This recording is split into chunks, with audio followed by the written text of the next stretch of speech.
Hello students, I hope you are all well in this lockdown period. We have nothing to do but to confine in our house. But we must learn something through the online classes.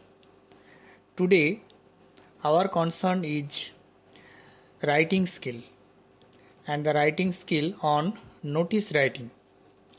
As you all know, notice writing is an important part in the writing skill for the students of secondary classes in West Bengal Board of Secondary Education. So, we will start today this class on notice writing. So, let's start.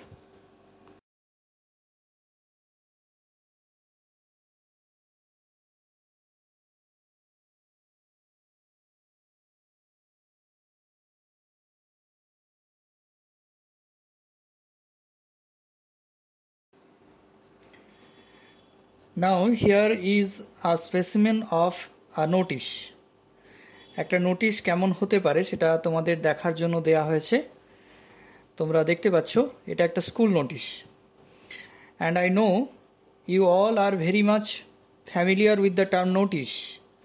আমি জানি তোমরা notice শব্দটার সঙ্গে খুব ভালোই পরিচিত। Notice বা বাংলা যাকে বিজ্ঞপ্তি বলে। Because every time when our school holidays is announced and before the announcement a school notice is served in your classroom and then you become very much glad to hear that your school holidays is going to start. সুতরাং notice শব্দটার সঙ্গে তোমরা ভালোই পরিচিত রয়েছো। তো একটা notice কিন্তু যেমন তেমন করে লিখলে হয় না। It has some specimen features, কিছু বিশেষ বৈশিষ্ট্য রয়েছে। We should maintain every time when we are trying to write a notice. আমরা যখনই একটা নোটিশ লেখার চেষ্টা করব তখন সেই বৈশিষ্ট্যগুলোকে আমাদেরকে মেনটেন করতে হবে। সুতরাং আমরা দেখি একটা নোটিশ কি বা নোটিশ কেমনভাবে লেখা হয় সেই জিনিসগুলো।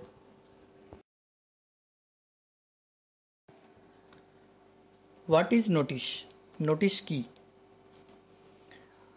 A notice is a written or printed announcement to a large number of people by an authority. একটা নোটিশ বা বিজ্ঞপ্তি হলো লিখিত বা ছাপানো কোনো ঘোষণা to a large number of people, এক বিশাল সংখ্যক লোকের কাছে by an authority, কোনো কর্তৃপক্ষের দ্বারা। অর্থাৎ যেমনটা আমি বললাম আগেই যে ধরো তোমাদের উদ্দেশ্যে কোনো নোটিশ পাঠানো হচ্ছে, কোনো লিখিত বক্তব্য পাঠানো হচ্ছে স্কুল কর্তৃপক্ষের দ্বারা, তখন সেই লিখিত বা ছাপানো যে ঘোষণা সেটিকে আমরা নোটিশ বলবো। শুধু স্কুল নয়, ধরো কোনো ক্লাব, তারা হয়তো তাদের এলাকার মানুষজনের জন্য কোনো ঘোষণা রাখছেন, সেটিও নোটিশ হিসেবে গণ্য হতে পারে। অথবা সরকারি স্তরেও কোনো ছাপানো বা লিখিত বক্তব্য যদি আসে জনতার জন্য, তখনও তাকে আমরা নোটিশ বলতে পারি।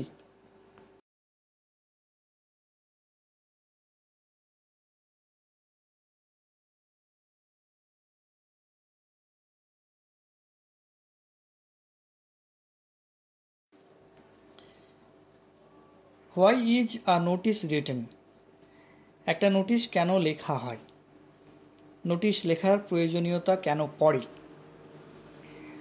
A notice is written in order to inform this large number of people about something that has happened already or is about to happen.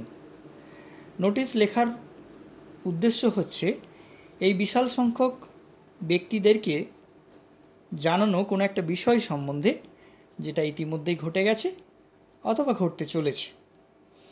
You can imagine a situation, তোমরা একটা পরিস্থিতি কল্পনা করতে পারো। Suppose our neighboring districts are suffering from bad flood condition and now the school administration decided to raise fund to help those suffering people. হয়তো সেই বন্যা কবলিত লোকেদের সাহায্যের জন্য প্রয়োজন হবে কিছু অর্থের, সেই অর্থ তোলা হবে, স্কুল কর্তৃপক্ষ সিদ্ধান্ত নিয়েছে। And at this situation the school administration will issue a notice to his people's. তার ছাত্রছাত্রীদের উদ্দেশ্যে তখন স্কুল কর্তৃপক্ষ একটা নোটিশ ইস্যু করবে।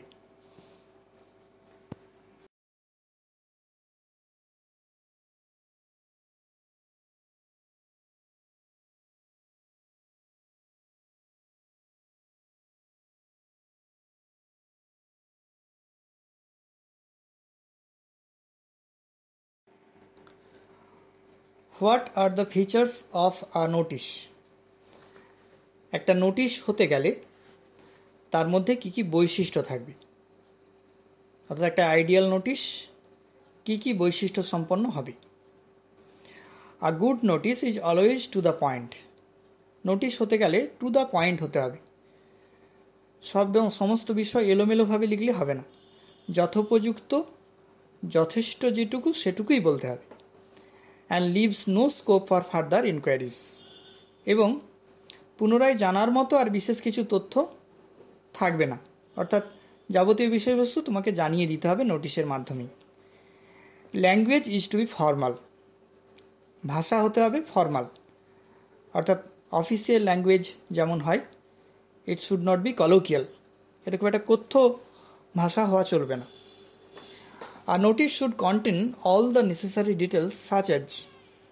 একটা নোটিশ সমস্ত রকম নেসেসারি ডিটেলস অর্থাৎ প্রয়োজনীয় তথ্যাদি থাকবে। যেমন ধরো name of the issuing agency, অর্থাৎ কারা নোটিশটা ইস্যু করছে সেই কর্তৃপক্ষের নাম, that may be school or club. Subject and date of issue, অবশ্যই খুব সংক্ষেপে সাবজেক্ট হিসাবে কিছু একটা উল্লেখ করতে হবে, কী বিষয়ে নোটিশ। ডেট অফ ইস্যু, এবং কবে সেই নোটিশ ইস্যু হয়েছে তার ডেট খুব গুরুত্বপূর্ণ বিষয়। হু আর অ্যাড্রেসড, শুরুতেই জানাতে হয় যে কাদের উদ্দেশ্যে সেই নোটিশ যাচ্ছে। ইভেন্ট, হোয়াট, কোনো একটা ঘটনা যেটা ঘটতে চলেছে, কী নিয়ে ঘটনাটা ঘটছে, কী নিয়ে নোটিশটা হচ্ছে। ডেট, টাইম, ডিউরেশন, সেই ঘটনাটি কবে ঘটবে, কখন ঘটবে, কতক্ষণ ধরে চলবে ইত্যাদি। প্লেস অর ভেন্যু, স্থান, কোথায় ঘটবে সেই ঘটনা। Whom to contact for submission or further enquiry, কার সঙ্গে কোনো কিছু জমা দেওয়ার জন্য যোগাযোগ করা হবে অথবা পুনরায় খোঁজ খবরের জন্য যোগাযোগ করা হবে। অথরাইজড সিগনেটরি, এবারে কর্তৃপক্ষের যে নোটিশ ইস্যু করছে তার নাম অর্থাৎ সিগনেচার এবং ডেজিগনেশন দিতে হবে।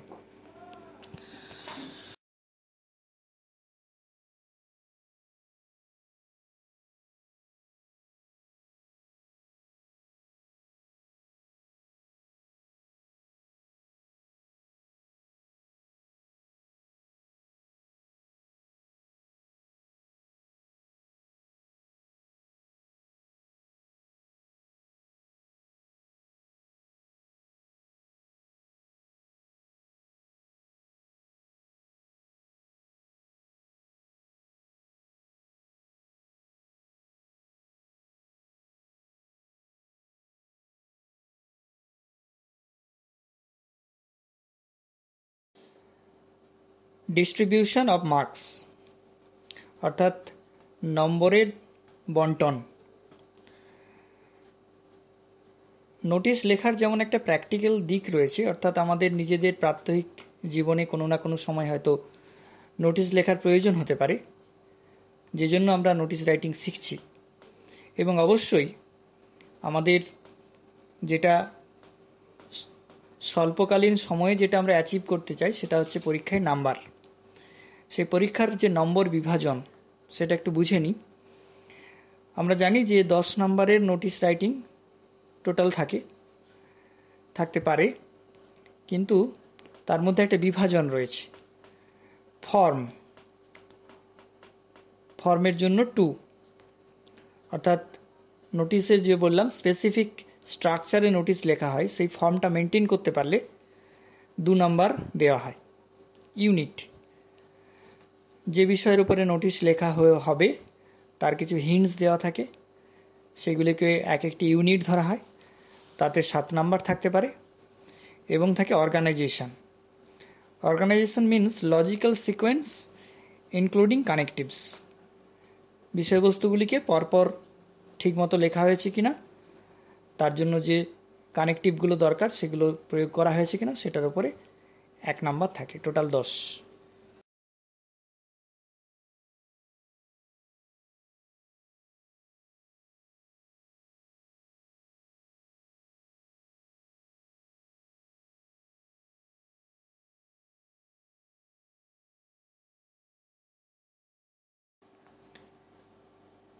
How to write a notice,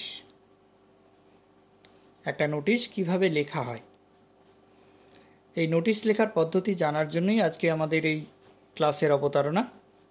সুতরাং জেনে নিই কী কী রয়েছে। দেখো, name of the organisation is mentioned at the top. যে অর্গানাইজেশন নোটিশ ইস্যু করছে, অর্থাৎ একটু আগে আমি বলছিলাম ইস্যুইং এজেন্সি, তার নামটি সবার ওপরে লিখতে হবে। Next, the word notice is written in capital or block letters. এই যে নোটিশ কথাটা, এটা লিখতে হবে বড় হাতের, ক্যাপিটাল অর ব্লক লেটার্স, বড় অক্ষরে, বড় হাতের অক্ষরে নোটিশ কথাটা লিখতে হবে। Subject or topic of the notice is mentioned under ইট। যে বিষয় অর্থাৎ যে টপিক নিয়ে নোটিশ, সেটা এর নিচে উল্লেখ করতে হবে। Notice number or memo number can be framed on the top left hand corner. Notice number বা মেমো নাম্বার এটা তৈরি করা যেতে পারে একদম ওপরে বাঁ দিকের কোণে। এটি খুব গুরুত্বপূর্ণ, কারণ সরকারি স্তরে এই মেমো নাম্বার অতি গুরুত্বপূর্ণ একটি বিষয়, এটি নোটিশে দিতে পারলে ভালো হয়। তারপরে আসি, the date of the notice is generally written on the top right hand corner. Notice লেখা হচ্ছে যে ডেটে, সেই ডেটটা লিখতে হবে ওপরে ডান দিকের কোণে। Body of the notice should be written precisely with all necessary information.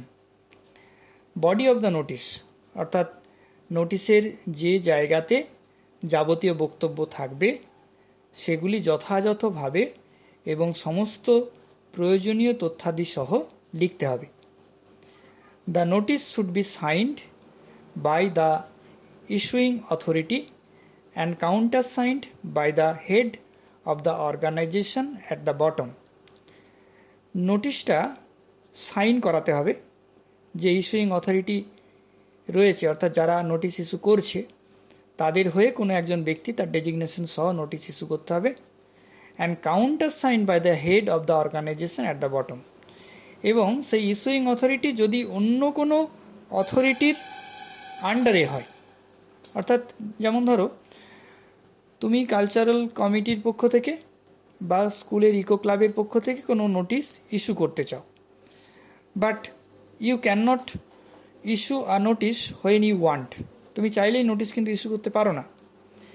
তাহলে as you are under the school administration, so you need to take permission from the head of the institution.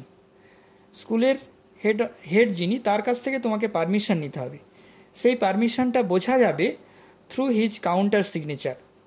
তিনি যদি counter signature করেন তবেই তিনি permission দিয়েছেন, এটা সবাই বুঝতে পারবে।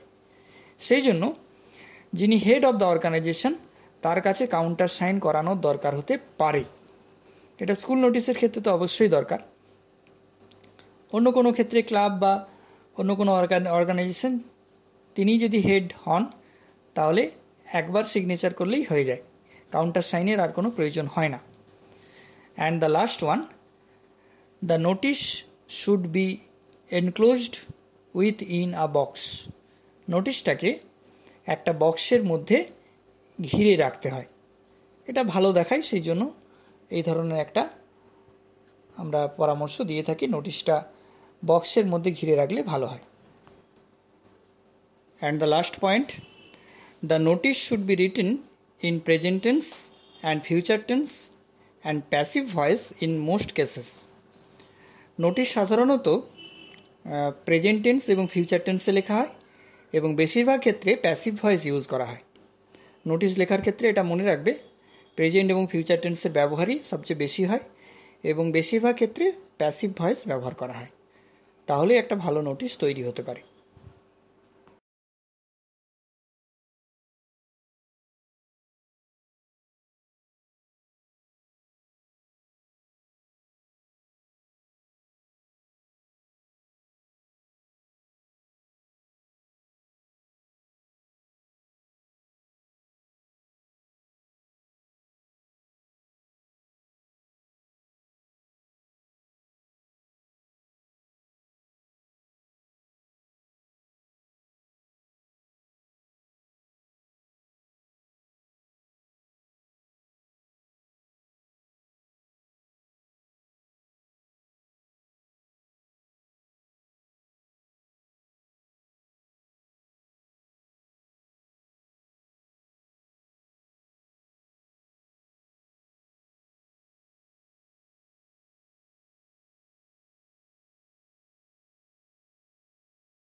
At first, the name of the issuing agency, যে কর্তৃপক্ষ এই নোটিশ ইস্যু করছে তার নাম। And here I mention the name of the school, and under it the word notice should come. And next, the subject of the notice. For comprehending the subject matter of the notice, here school magazine. Next, memo number and date. On the left hand corner the memo number and the right hand corner date. And next comes body of the notice, and at last to our right hand side the signature and designation of the issuing person, যিনি বা যে এই notice issue করছে তার নাম এবং তার পদ। And if it needs the counter signature, it should be mentioned at the left hand side of the notice at the bottom.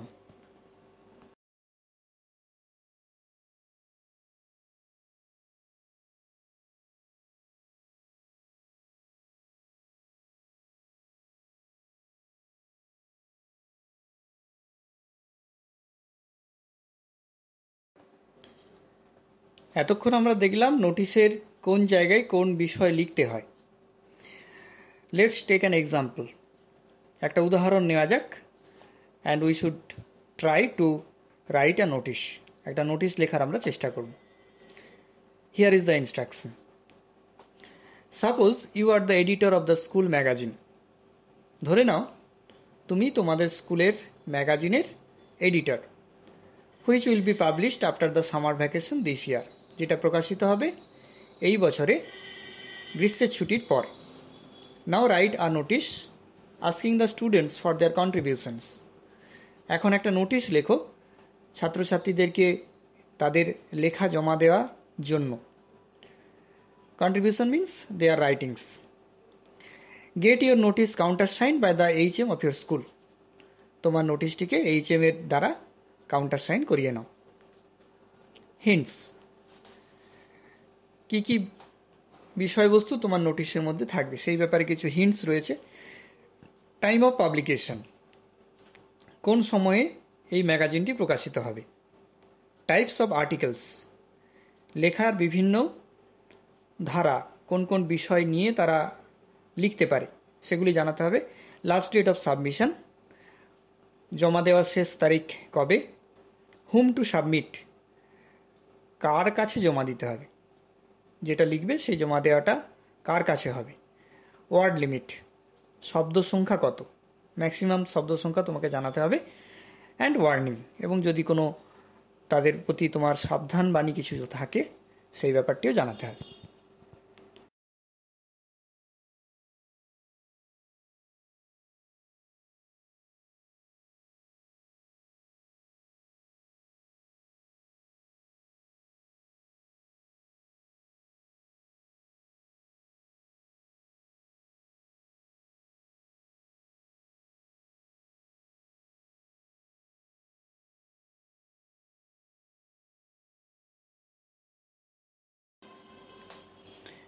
এখন আমরা এই বিষয়বস্তুটি নিয়ে নোটিশটি লেখার চেষ্টা করি। At first, the name of the school, here Panchberia Ramchandra Smriti Shiksha Mandir. অনেকে স্কুলের নামটি গোপন রাখার জন্য এবিসি স্কুল বা XYZ স্কুল এরকমও লেখে, সেটিও যথেষ্ট যুক্তিযুক্ত ব্যাপার, তোমরাও লিখতে পারো। Then comes the word notice. I have told earlier we should write the word notice all in capital letters, পুরোটাই কিন্তু ক্যাপিটাল লেটারে লিখতে হবে। And under it the subject of the notice, নোটিশটি কী বিষয়ে লেখা হচ্ছে সেটি এক পলকে বুঝে নেওয়ার জন্য সাবজেক্ট ম্যাটারটি উল্লেখ করতে হয়, and here school magazine. Then comes the memo number and date. Memo number তোমরা দেখেছো, আমরা লেফট হ্যান্ড কর্নারে লিখেছি। মেমো নাম্বার, যদিও স্কুল স্টুডেন্টদের ক্ষেত্রে মেমো নাম্বারের খুব একটা গুরুত্ব দেওয়া হয় না, কিন্তু আমি বলছিলাম যে অফিসিয়াল ক্ষেত্রে মেমো নাম্বারের কিন্তু একটা অসীম গুরুত্ব রয়েছে, খুবই ইম্পর্ট্যান্ট একটা পার্ট।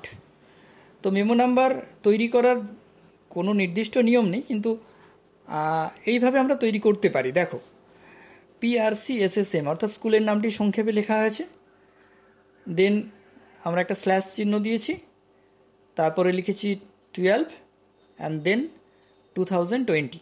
2020 মানে বুঝতেই পারছো 2020 ইয়ার বোঝাচ্ছে, আর 12 বলতে 2020 খ্রিস্টাব্দের এটি 12 নম্বর নোটিশ, ধরে নিলাম এটা 12 নম্বর নোটিশ, সেই জন্য 12। এইভাবে একটা মেমো নাম্বার তৈরি করা যেতে পারে। তারপরে আসছি ডেট। ডেট যথারীতি যে ডেটে আমরা নোটিশটি লিখছি সেই ডেট আমরা দেবো। And then the most important part, body of the notice.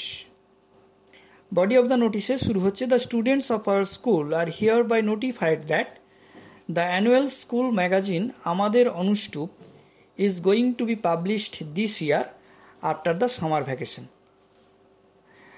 আমি শুরু করেছিলাম যে বলছিলাম নোটিশের কাদের উদ্দেশ্যে নোটিশ সেটা প্রথমেই জানানো হয়, the students of our school. এটা যদি কোনো ক্লাব নোটিশ ইস্যু করতো তাহলে লেখা হতো the villagers of our area, এই ধরনের লেখাটা হতে পারতো। তো এখানে স্কুলের নোটিশ স্টুডেন্টদের উদ্দেশ্যে জানানো হচ্ছে, সেই জন্য the students of our school are hereby notified that, স্কুলের ছাত্রছাত্রীদেরকে এতদ্বারা বিজ্ঞাপিত করা হচ্ছে দ্যাট যে দ্য অ্যানুয়াল স্কুল ম্যাগাজিন আমাদের অনুষ্টুপ, আমাদের যে বার্ষিক পত্রিকা আমাদের Anushtup is going to be published, সেটি প্রকাশিত হতে চলেছে দিস ইয়ার, এই বছরে, আফটার দ্য সামার ভ্যাকেশন, গ্রীষ্মের ছুটির পরে। তাহলে কোন বিষয় অর্থাৎ হোয়াট যে লিখেছিলাম সেটা জানিয়ে দিলাম, আমাদের অনুষ্টুপ এই স্কুল ম্যাগাজিন প্রকাশিত হতে চলেছে, এবং কবে প্রকাশিত হচ্ছে সেটাও জানানো হয়েছে, সামার ভ্যাকেশনের পর। So the students are requested to submit their contributions to the undersigned within 31st instant.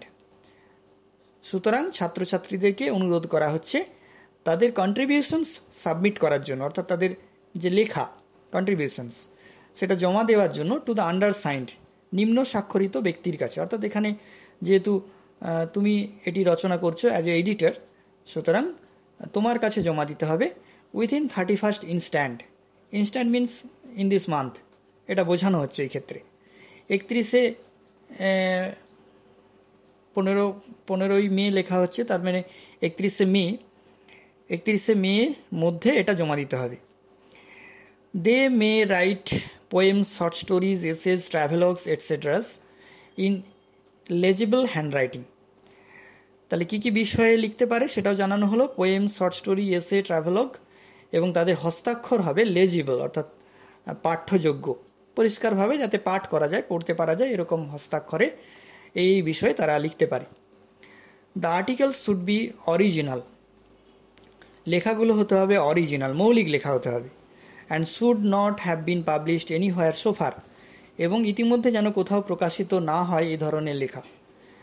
তাহলে ইতিমধ্যে প্রকাশিত হয়নি, ছাপানো হয়নি কোথাও, এই ধরনের লেখা, অরিজিনাল লেখা ছাত্রছাত্রীদের জমা দিতে হবে।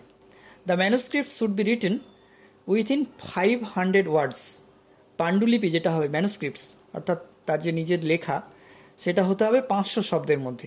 তাহলে ম্যাক্সিমাম ওয়ার্ড জানিয়ে দেওয়া হলো, ওয়ার্ড লিমিট 500 শব্দ। On one side of the foolscap paper, একটা ফুলস্কেপ পেপারের একটা সাইডে লেখা হবে। The publication of the articles is the subject to the consideration of the magazine committee. এরকমটা লেখা যেতেই পারে যে লেখা জমা দেওয়া মানেই যে তোমার লেখা ম্যাগাজিনে বেরোবে সেটা নয়।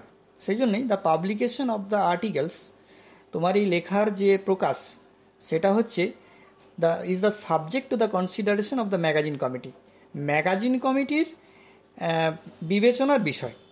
অর্থাৎ তারা যদি যোগ্য মনে করেন তবে তোমার লেখাটি প্রকাশিত হবে, সেটিও জানিয়ে দেওয়া হলো স্টুডেন্টদেরকে। Students may contact the undersign for further details if required, যদি প্রয়োজন পড়ে ছাত্রছাত্রীরা নিম্ন স্বাক্ষরিত ব্যক্তির কাছে পুনরায় যোগাযোগ করতে পারে। Cooperation from all is highly সলিসিটেড, প্রত্যেকের কাছ থেকে সহযোগিতা আশা করা হচ্ছে। শেষের দুটো যে sentence, students may contact the undersign for further details if required এবং cooperation from all is highly solicited, এই দুটি সেন্টেন্স কিন্তু তুমি প্রায় বেশিরভাগ নোটিশেই লিখতে পারো। কারণ সব ক্ষেত্রেই যদি প্রয়োজন হয় স্টুডেন্টরা নিম্ন স্বাক্ষরিত ব্যক্তির কাছে যোগাযোগ করতেই পারে এবং প্রত্যেকের কাছেই তুমি সহযোগিতা অবশ্যই কামনা করবে, এটা সব নোটিশের ক্ষেত্রেই তুমি লিখতে পারো। Next, at last it comes the signature. তুমি যেহেতু এডিটর, তাহলে তোমার সিগনেচার হবে, তোমার ডেজিগনেশন এডিটর লেখা হয়েছে এবং স্কুল ম্যাগাজিন সেটা উল্লেখ করা হয়েছে এবং স্কুলের নাম সংক্ষেপে লেখা হয়েছে। আর বলছিলাম যে যেহেতু স্কুল ম্যাগাজিনের জন্য তুমি নোটিশ লিখছো, এটার জন্য পারমিশন নিতে হয়, হেডমাস্টারমশাইয়ের সম্মতি আছে কিনা সেটা বোঝাতে চাওয়া হয়। সেই জন্য অবশ্যই হেডমাস্টারমশাইকে দিয়ে কাউন্টার সাইন করিয়ে নিতে হবে। এই হচ্ছে মোটামুটিভাবে স্কুল ম্যাগাজিন বের করার জন্য তুমি ছাত্রছাত্রীদের উদ্দেশ্যে একটা নোটিশ লিখতে পারো। আমার মনে হয় তোমরা সবাই বুঝতে পেরেছো বিষয়টি এবং পরবর্তীকালে আরও চেষ্টা করবে বিভিন্ন বিষয় নিয়ে এই নোটিশগুলো লেখার।